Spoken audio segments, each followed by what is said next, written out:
नाही पडत. चला चला.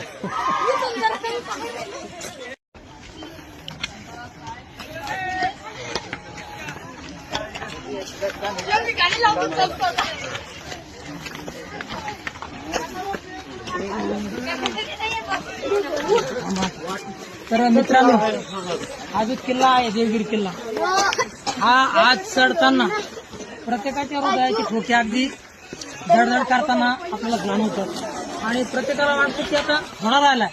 प्रत्येक जण या ठिकाणी दम घेतो, थांबतो, बसतो.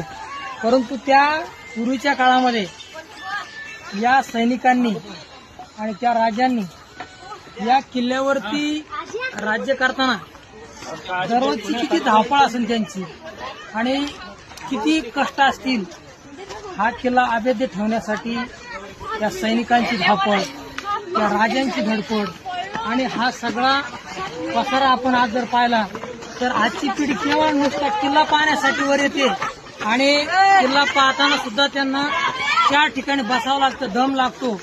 परंतु खरोखर त्या सैनिकांना सलाम करावा वाटतो की त्यांनी एवढा मोठा हा किल्ला अभेद्य ठेवण्यासाठी किती कष्ट घेतले असतील. आणि आज मात्र आपल्या ह्या पिढीला हे जागोजागी आपण बसताना पाहतो.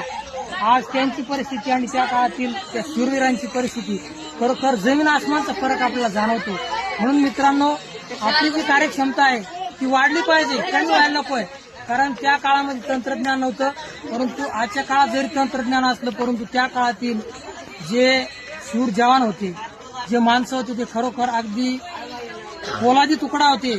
त्यांच्यावरती कोणत्याही गोष्टीचा परिणाम होत नव्हता. मात्र आपल्यावरती सहज चालता आपले परिणाम होतो. म्हणून मित्रांनो, कार्यक्षमता टिकून ठेवा.